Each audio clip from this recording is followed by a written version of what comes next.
Welcome to the Healthy Relationships Initiative podcast. Our goal is to provide information and tools to help you build happier, healthier, and safer relationships of all kinds. To learn more about HRI, please visit www.guilfordhri.org and check us out on social media at GuilfordHRI. Chat today, by tomorrow that will not be a useful thing to know about. So instead, how we asked those questions was we asked them how many text messages or online messages they exchanged in a day, and asked them to estimate that, and then we asked them the amount of time that they spent on technology for various purposes. So communication, schoolwork, creating content, so that would be these more kind of creative outlets, maybe they're YouTubers, maybe they build videos or animations, entertainment, which would encompass things like Netflix, and then we created a total screen time, and we didn't find associations with any of them. Actually, the only significant association we found at the person level, well, we found two. So we didn't find any within day associations. So there were no associations between more time today with worse mental health today. We did see that youth who in general texted more tended to be less depressed. So over those 2 weeks, the kids who were heavier texters reported having fewer symptoms of depression, which maybe isn't surprising. We know that social support is one of the best things that we can impart to a teenager. So maybe texting is just another indicator of their strong social networks. And then we also found that youth who had more symptoms of inattention and hyperactivity spent more time on computers for school. Which again, is probably not going to change anyone's life, right? If you struggle with focus, it's probably going to take you longer to complete online assignments or get through a reading. So what was the average number of texts that teens that's a good question. And so I will say that it's really hard to self-report on your number of texts. Right. And there's been a few recent studies that shows that we're not great at estimating this. I don't know if off the top of my head. I think it might be 45, 46.86 in my mind as the average, but don't quote me on that. Somewhere around. But yeah, it wasn't so 50. many. Yeah. But I will tell you, in another study we have of college students where we gathered their actual text message data, so it's a more valid measure of how many texts they send in a day. We found that on average, don't ask me how many. So we did 267 college students, and we gathered all the texts that they sent over 2 weeks, and it was almost 500,000 text messages in those 2 weeks. So it's people are very digitally connected. Yeah. The most relevant for this is those college students text with their parents quite frequently, actually, up to 50 times a day on average. But there's a huge range there too. We had people who were sending hundreds of texts a day to their moms versus none. So I do think that there's a lot of connection happening there, and it's a really interesting area to understand better. Do you think you would have had different findings if you were not only looking at the quantity of time and maybe the platform, but if you had dug down a little bit deeper into kind of what they were looking at, the type of content, the type of things that they were maybe engaging with? That's exactly right. So I think the take home of our paper is not that we should stop worrying about our kids being on technology altogether. I do think that the findings suggest that we shouldn't be worrying so much about the quantity of time they're spending, that this idea of screen time as the exact thing we should be monitoring is maybe a misplaced, that shouldn't be the fear we have. It's not the time, it's the quality of what they're doing online. There are certainly things that teens can get into online that are risky. Right. You mentioned a couple, so cyberbullying is one thing that teens can get into online that is not good for their mental health. We know that empirically, but also there's lots of other things that you can get into online.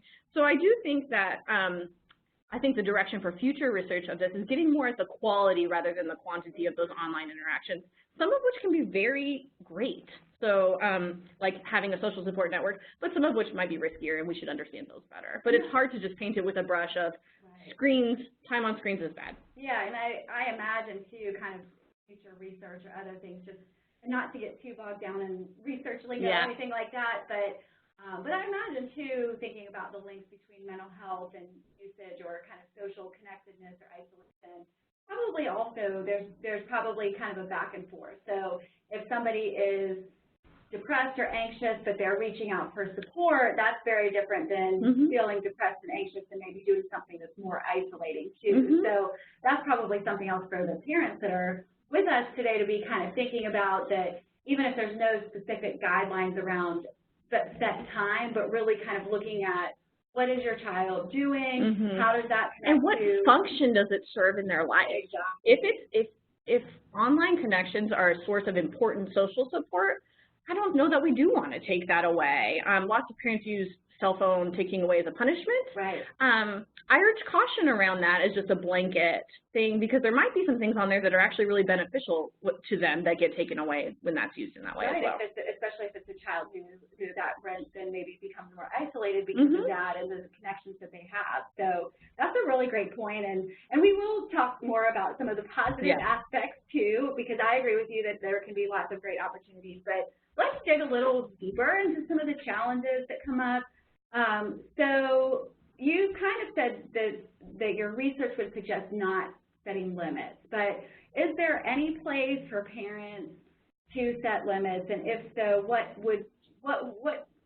guidance would you give for parents to think about what healthy limits of technology might look like? And actually, I would not say we shouldn't set limits. I think one of the most important things that parents do is have limits for their kids. And we actually know that one of the most consistent findings in psychological and social science research is that families who have consistent limits that are enforced consistently, that are predictable, that teenagers know what the rules are and they know what will happen if they're broken, that in fact is a great way for kids to avoid unwanted behaviors and to promote positive behaviors. So I do think limits are good, but your kid needs to know what they are ahead of time, and there needs to be a consistent way that they're implemented and not in anger. So we shouldn't be something bad happen and say, okay, you're losing your phone for a month, when that was never an agreement that was pre-decided. There needs to be contracts. I'm not saying you have to write it down, but social contracts between parent and child where they know what will happen if the agreement that has been established is broken. What I would say is I do not encourage limits to be focused on time is the primary thing that we're limiting, because it's appealing to parents because time is a measurable thing. It's easy to say 30 minutes. It's easy to say 30 minutes on screen and period. But that really ignores all of those nuances we were just talking about for what they're doing on those screens. Right. So I do think that having a family media agreement or media contract is a great place to start. And the way to do that, though, is talking to your kid. So I think you need to have an understanding of what they're doing on their screens in order to limit it. So if you don't know that your kid is a part of a really rich community of gamers for a certain game, say, then it's actually becoming a really important part of their identity, and they get pride from this, and they feel creative. If you don't know that, you might just say, oh, that's part of screen time, and you can't do it. And that actually is probably not great for that kid. So I think that the place to start is by talking. There's actually a really useful tool out there that the American Academy of Pediatrics and Common Sense Media have collaborated on. So the American Academy of Pediatrics is a bunch of doctors who got together, and they have guidelines. They actually also have screen time guidelines. I'm more a fan of their media use guidelines that they did with Common Sense Media. And Common Sense Media is a nonprofit that's out there to put good reputable knowledge out there. And they have it's almost like a forum that you can do with your kid to guide the conversation about the facets that your media use agreement can have. And the things that you need to talk about there are how to keep them safe. So like, what are passwords and how not to share them, never share your location. But then also some agreements about time use. So sitting down and looking at their schedule and saying, after school each day you have, who knows, 5 or 6 hours of time that needs to be used up. How much of that time do you spend on homework? Presumably some. Extracurricular activities, do they have any hobbies? And really just collaborating on what would you like your ideal tech use to be each day. Do you want to be spending 5 hours on your phone instead of doing your hobbies that you find rewarding? And usually teens are on board with that. They also want to feel rewarded by the other things in their life. But teens need help managing their time. Heck, I need help managing my time. I wish someone would sit down with me and say, hey, here are the number of hours you have in the week. How do you want to spend them? So I think it's really about being collaborative rather than punitive. So talking about it before it becomes a problem and having a plan for if it becomes problematic. And I think, too, one thing that I would add to that, because I really like all those points, and I think that's great to know about that resource, too, and I would add that I think that there's a big difference between a 13-year-old or a tween and an 18-year-old, and one of the things that we try to put out there through the Healthy Relationships Initiative around parenting teens is just sort of viewing it as a real developmental process. And so what might be appropriate, and you also have to look at maturity, too. Of course, it's not just age as a number, but with a younger child, obviously, really maybe being more controlling and more oversight and more and maybe having their passwords would be appropriate for a 10-year-old. But it's probably not appropriate for an 18-year-old. Right, and especially as your teen is getting older, to whether they're going off to college or going to be living on their own and working or just having more independence. really having it be more of a, like you're saying, more of a conversation around, well, you were up, you know, last night and you were on your phone for the last, like, 6 hours and then you didn't get a good night's sleep. How are you feeling this morning? You know, and what does that make you think about it? So really encouraging more critical thinking on their part for making their own decisions versus maybe a 13-year-old where for a parent might need to be a little bit more protective in their own right. So I think that's just an important piece to kind of add to it too, that not only age but also maturity level and decision making can make a big difference in that. And I think that's frankly one of the main challenges of parenting a teenager, right? You have skills that you used in, say, elementary school that worked great. Right. You were like, I am a pro parent, and then you reach this new stage and you're like, oh, I need to shift my skills. The same toolbox is not going to work anymore, and the same applies to technology use. And actually what I most often tell parents is that you already have some of these skills. You know how to limit your kids' behaviors that you find problematic or good and that you want to encourage. We can actually apply a lot of those same skills to the topic of technology. And I think my main message is that I want to empower parents to say, you actually know your kid better than anybody knows your kid. And in that sense, you shouldn't let your parenting be driven by fear-based messages that you saw on TV, that I've got to snatch this phone because it's going to make my child depressed. You know your kid.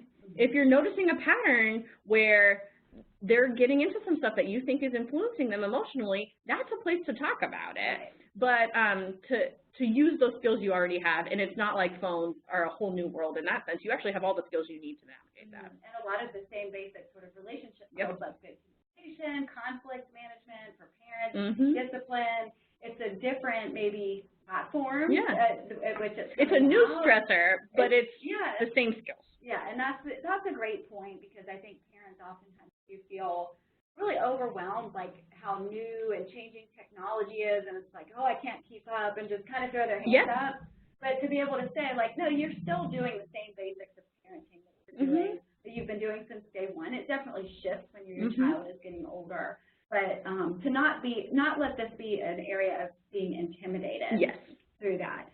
So you mentioned the cyberbullying and other sort of negative interactions. So what are some of your thoughts on how parents should talk to their teens about staying safe from cyberbullying, and what are some of the things that if a parent realizes that their child is either engaging in bullying and doing the bullying, or is on the receiving end, so how can parents address that? Well, so I think you already mentioned right there in the way you asked the question, you said, how should they talk to them? They should talk to them. I think is the first answer, that it's really important that your kid feels comfortable coming to you if something goes awry online or on social media. And it's possible. People have negative interactions online just as they have negative interactions in person, and we want to make sure that a parent is a safe place that they can come and tell you about that. So one of the first things I encourage parents to do is have that conversation up front about what are the kind of things that you can come to me about, and I'm not going to be mad, because that's part of it, is kids will hide the interactions they have, because also sometimes it's not a one-way street, right? That like bully victims are often a day or two later perpetrating some of these same things or retaliating. And so youth might hide that from you because they don't want you to be mad that they were mean. But really, if they're having interactions that are making them feel bad about themselves, that are making them feel embarrassed or ashamed, those should be things they can come to you about. And then you as a parent use your toolkit of deciding how to handle it. Is it the kind of thing that you can coach your kid in handling on their own? Some things are, you know, helping them resolve a conflict. Some things are not that. Some things rise to a level where you think, I need to help them do something about this. If it's a kid that you know or that your child knows in real life, which often it is, so the majority of teen social networks are people they know in real life. They're people from their schools. They're not usually strangers out there in the world who they've connected with just online. They're in some way connected through a real network. Maybe a friend of a friend, but there's some in-person social network there too. So that might be a thing of thinking about, should you talk to that person's mom? There are some schools that are comfortable facilitating these types of conversations, especially if it's a widespread thing, like lots of sharing or something going viral. So know the resources that are available to you in that, but also being able to judge what rises to that level. Because your kid is going to get into conflicts online, the same way they probably get into conflicts on the playground or in the cafeteria, and helping them learn how to navigate those with the lowest level of your intervention possible. Because one of the tasks of adolescence is building autonomy. and that we need to be able to help them learn when can they work it out on their own and when do we need to step in.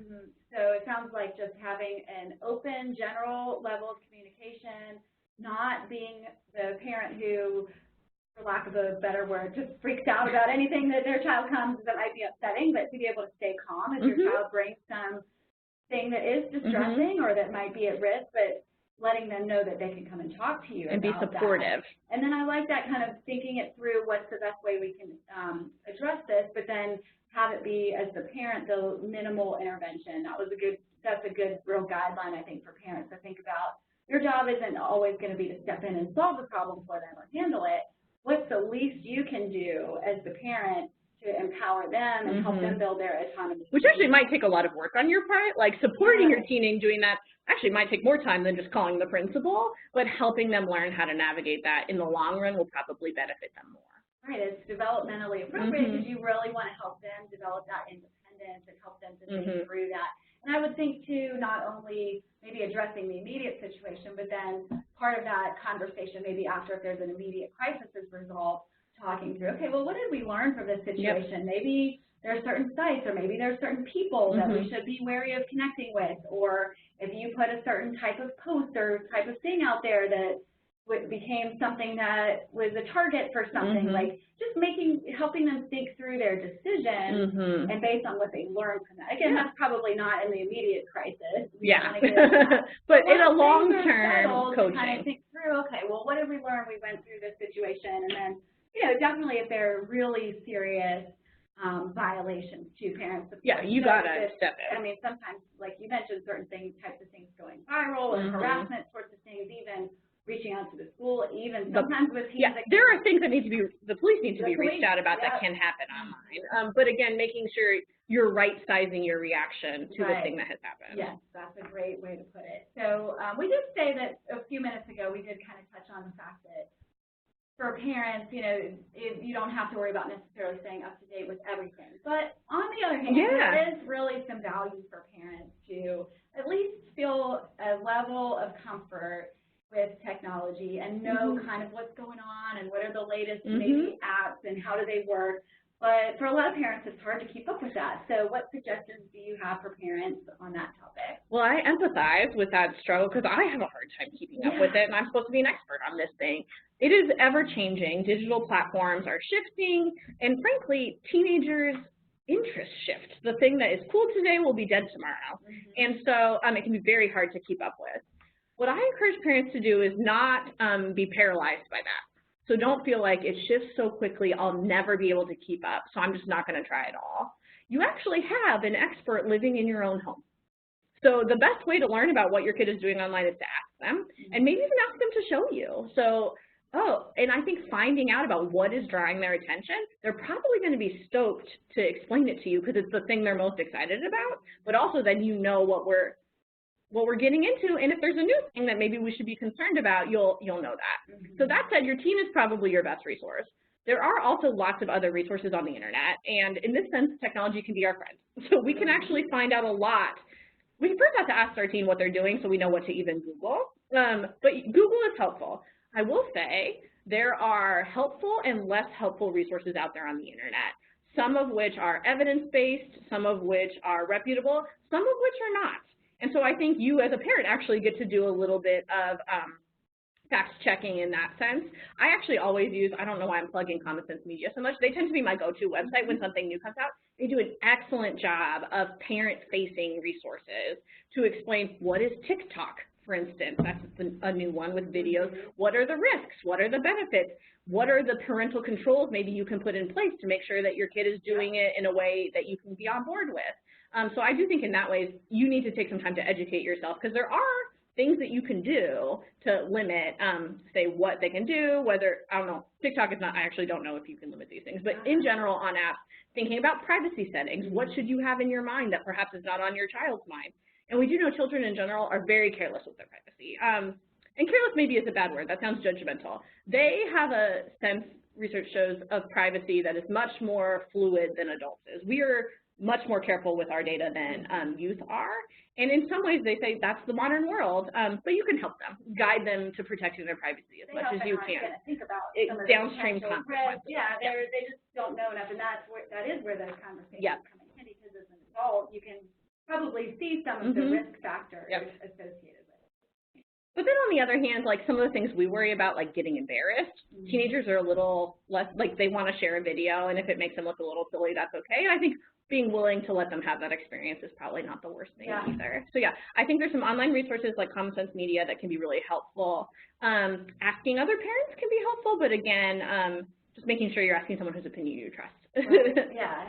Well, and it seems too, like I liked your point about asking the teen yourself, and I'm picturing a parent and a teen sit down together and walk through the different apps that are on the phone right now, and that goes back to what you said about the media use contract and kind of negotiating that up front, because if you, as the parent, have kind of set the tone that, you know, I've paid for your phone, I'm paying for your phone bill, and these are my rules as long as you're, you know, kind of that whole my rules, my house.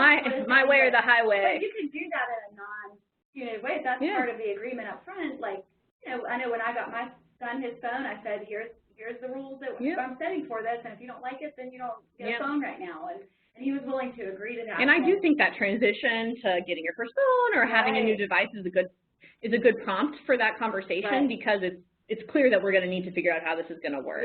But to scaffold that in a more collaborative way, because sometimes teens have good ideas for what would be problematic versus fine use, and things we might not have thought of. So I actually think they're experts on that topic, and we can value their opinion. Right, and there are ways to set the child's phone so that any new app would need to get the parental permission, or the parent is the one that knows the password. So there's, you know, and again, it might look very different for a 13-year-old or a tween or a 14-year-old compared to an 18-year-old who should have some more independence to make those choices. And we do know that parent limit setting in general is not a bad thing, but if it's perceived as intrusive or as overly controlling, that can actually do more harm than good.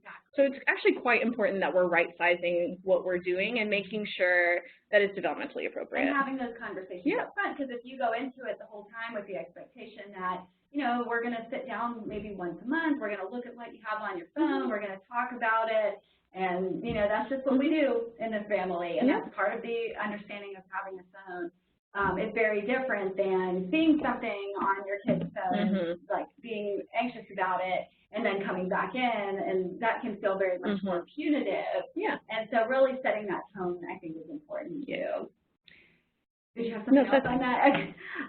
So we have been talking mostly about kind of the stressful aspects of technology, but as you mentioned earlier, there are positive aspects of technology in ways parents in some ways could sort of leverage technology to help build their relationship with their teens. So what are some of your, just first of all, kind of your general thoughts on how parents can overcome some of their negative views about technology so that they can view it as they can have maybe more appreciation for those positive aspects? Yeah.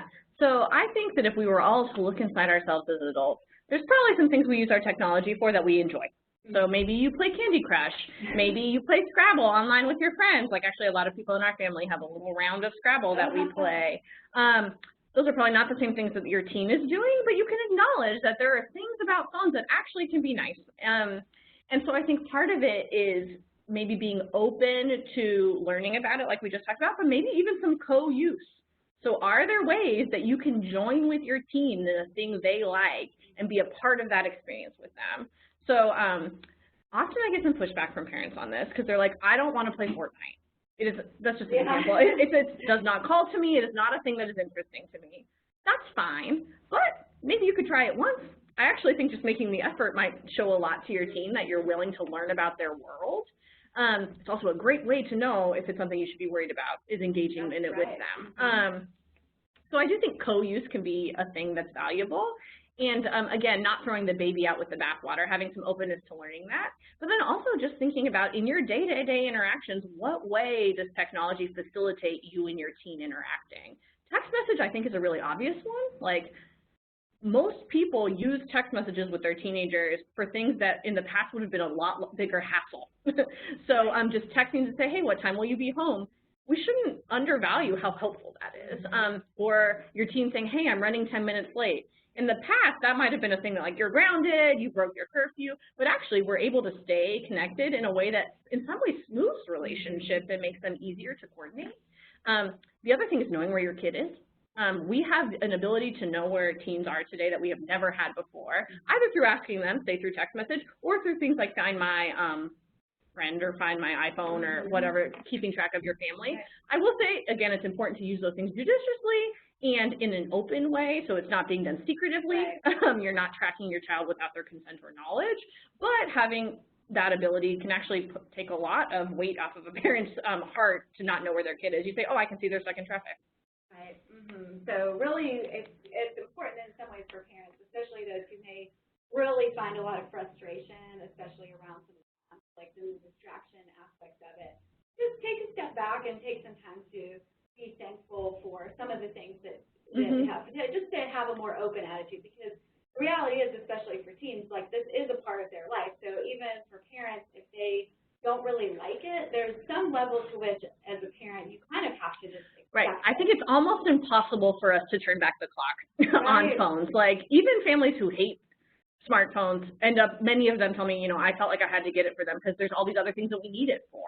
And so I think acknowledging that this is probably going to be a part of our lives for the future. Maybe there will be new things we get to worry about in a decade or two.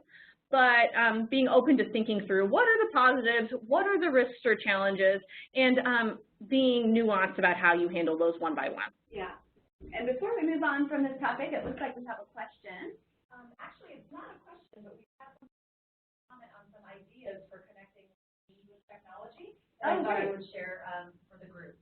One participant, it sounds like they have experience doing this, recommends having a digital dinner once a week, where you don't necessarily bring technology to the table, but you just talk about everything digital.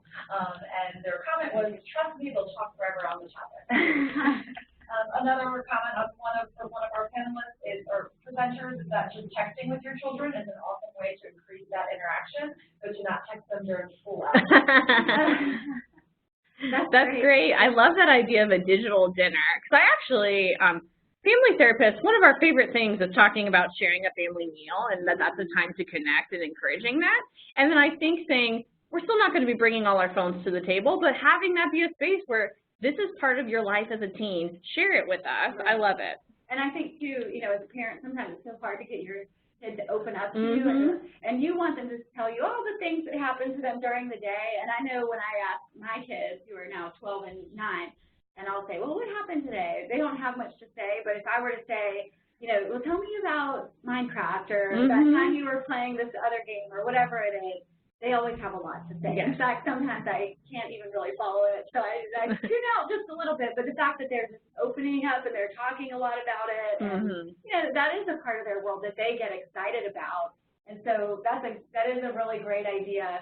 And I would add too, I really agree about the texting too. I know when I was able to start texting my kids, or my older son in particular, when he had a phone, like, I really love it. I love getting messages from them. I find in many ways, sometimes they're more affectionate over text messages than they are in real life, and just a little bit more interactive sometimes. And actually, in some ways, it's important to remember that for teens today, text messaging is part of their real life. It is truly one of the ways that they see as a tool they have to communicate, and they use it with more facility than adults do for the most part, I would say. And so, it's a way to connect, to be warm, to maybe check in if you need it. We've gotten some reports from teens and even college students who are, so like late teens, let's say, early adults, who are really in the moment using text message as a tool to get support when they need it in a way that, if you think that we did not have in the past, like experiences of bullying or even discrimination at work or at school, being able to reach out to a parent in that moment and getting tips or support around how to handle it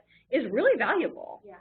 I think, too, for parents also to recognize not just the text aspect of it, of the words, but really getting more comfortable using emojis and gifs memes and gifs. There's actually, it can be a fun way to connect. It really can. And I know I do that we were, in my family, kind of making progress because my dad, so my kid's grandfather, was texting them a lot of emojis, and I thought, that's so cute how they can kind of connect through that. So sometimes as adults, you know, we fail to recognize maybe some of the more fun and playful aspects of life and how important those are. Yeah, my dad, who is in his 60s, is not digitally connected at all. He got Facebook this year, and I would say it's been transformative in our relationship. We can keep track of each other in a way that's a little more passive. We don't have to call. I send him pictures. I sent him a link to this today. Yeah. We're connected in a way that we wouldn't have been able to do before, and I think that's true for teens today, too. Yeah, so definitely to kind of recognize that. So do you have any other practical suggestions for how parents of teens can really leverage technology to connect? Yeah, I guess I feel like our listeners have, or watchers have as many good ideas as we do. Yeah, let's think. I think being open to trying new things, so playing a game, engaging on a social media platform. I have a cousin who I just recently saw. He helped his teenage son stage a very elaborate TikTok video. I think they were in Rome, because he wanted to get a lot of likes. So they did a family video in front of the Coliseum, and I can't imagine a better way to bond with your kid on a vacation than to really engage with them in a thing that they enjoy doing. So being open to being a little bit silly, being open to engaging in that platform, and not only seeing it as a place where risk can happen. Yeah, that's a great point, too. I think another kind of little tip, too, is as a parent, if you really start to get a little bit tech savvy, maybe even introducing your kids to certain things about technology, you know, letting them see like, oh, maybe my mom or my dad is like a little bit more cool to this stuff, and I thought that they would be, you know, so I know, for example, not too long ago, I took my kids to a VR arcade, and they didn't ask me about it, but I was like, oh, that sounds like something that would be fun to them, and I didn't really want to participate, but just the fact that I took them and kind of introduced them to that, I think went a long way. So for parents to even, maybe you're not always going to be ahead of them. Yeah, that seems like a challenge, but maybe you could. Or maybe you find a really neat app that's useful, or you read about something new or different, or kind of introduce them to that, or bring them into the ways that you're using it. Or asking for their help. Honestly, like a teen as your tech support agent sounds silly, but they're experts, and frankly, I've found that a lot of times they're happy to share that knowledge. Right, yeah, they love to teach you something new, and it really kind of empowers them too. So does your research have anything to say about whether teens like connecting with their parents over technology? That's so funny. Mixed findings on that. So when I talk to college students about it in particular, they mostly look at me like I'm crazy, and they think, ooh, awkward. Like, I don't connect with my parents through technology. That's silly. Why would I do that? And that's their gut reaction. But when we probe a little deeper, so say through focus groups, what we eventually get to is like, actually, yeah, there's a lot of ways I connect with my parents on technology. I just don't think about it that way, because usually they're much less connected with their parents than they are with their whole other social networks. Because whatever connection you have with your kid, magnify that by 15 for their friend or their boyfriend or, you know, someone their age. And so, but yeah, I think that they can see it for the good that's there, but also they recognize that things about it are awkward. So most kids do not like being friended by their parent on social media.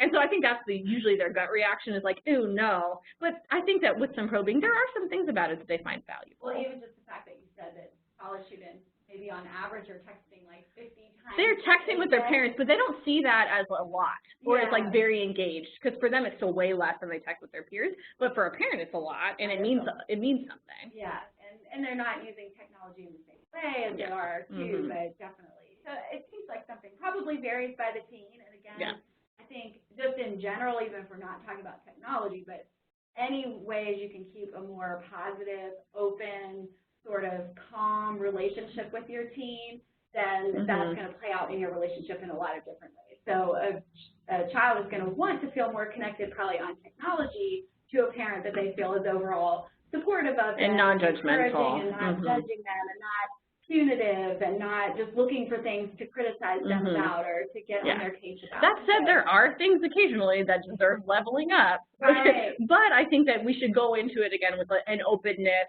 and they'll then feel more willing to tell us about when things escalate to a level that's not fun or safe anymore. Yeah, and I think, too, just always kind of the more you can infuse a lot of positivity into your relationship, then when you have to address those harder topics, it's easier because it doesn't feel like it's always been this struggle. But there's overall a great relationship, and then oh, I saw you did this thing, it's a little risky, or maybe it wasn't the best idea, but you've got that solid foundation. Yep, as family therapists, we talk about it as filling up your bank account with positive stuff so that you have the capital to spend when you need to on a hard thing. That's right. And so we really need those positive daily interactions, which today are going to have to include technology to some extent. We need to be building up that positive, warm, supportive relationship so that when something doesn't go great, we can limit it, we can have that conversation that's maybe harder, but we have the capital to spend. Right, yeah, that's a great way to put it.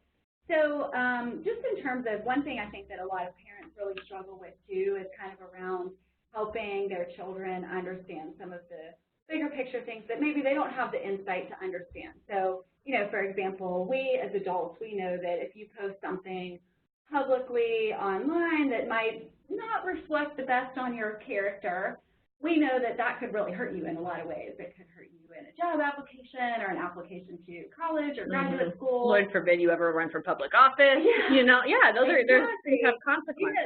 But again, kind of when we go back to thinking about kind of the developmental ways of thinking for a teenager, that they're not thinking, oh, what impact is this going to have on me 10, 20, 30 years from now? So how can parents have those conversations, especially without feeling like it's too punitive or too, like, I don't know, stick in the preachy, mud. like me talking at you instead of with you? I think that's a great question, and you're not wrong that those things are not on teenagers' radar. Like, for the most part. I do think that's shifting maybe a little bit as teens become more digital experts in this. They're actually quite savvy on ways that they can use technology. So like disappearing stories are a good example. So like Instagram now has where you can put a story that only lasts for a few seconds and then it goes away. You could still in theory screenshot that, but there are ways that they're learning to share things that are less permanent. So they know some things, but that said, there still can be consequences, and frankly, some teens are going to make mistakes on this stuff. So I think A, being willing to talk to them about how to manage it when those mistakes happen, but then also having had that conversation up front, maybe as part of your family media plan, saying, what are the things that you need to know to keep yourself safe, and even beyond safety, like avoid negative long-term image-damaging consequences. Because teens do silly stuff sometimes, things that we as adults think, oh my God, why would you ever have done that? So really, I think that having a think first kind of policy, like anytime you put something out there, make sure you think through, how is this going to impact me? How is it going to be perceived? Who's going to have access to it? And that's not at all platform specific. That can play out in a lot of different ways. I think too, parents can sit down and maybe even Google their own name with their child and say, like, look at the things that come up here, and look at the way this, you know, this picture is from 10 years ago, but it's still on here. This came from these different places, and really, or talk about if they've had experiences, maybe not personally themselves, but let's say they're in a work environment and they know that their workplace looks on Facebook and sees what's publicly available, or on Instagram, or searches social media. And so just giving those kind of real world examples to say, you know, I'm not making this up, this is actually true, and even to kind of sit down and take that time to walk through I think that most teens are practical, and they would say, you're right, I don't want that picture to be around forever. I maybe don't even want that picture to be around for 10 minutes. And so then thinking through, is it something you want to post? But that's a tricky one, right? Because teens are not known for always thinking things through before acting. So maybe doing some coaching ahead of time, and then just being ready to help them navigate it if it gets problematic. And then we're coming to the last, actually, few minutes of the program. Did we have any other questions to come in that we should talk about before we wrap up? At this point, we do not have any questions. We do have a very lively chat room there.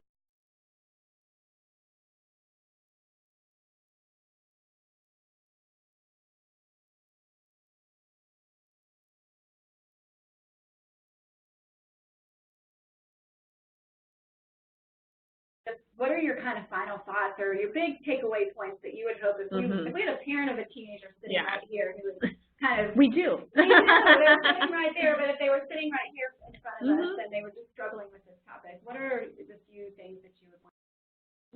So I think my first message is always, like, you have skills already. So parents usually are experts in their kids, and you shouldn't feel that just because this technology is new or unfamiliar to you that you can't parent around it. You absolutely can, and you actually already have a lot of skills.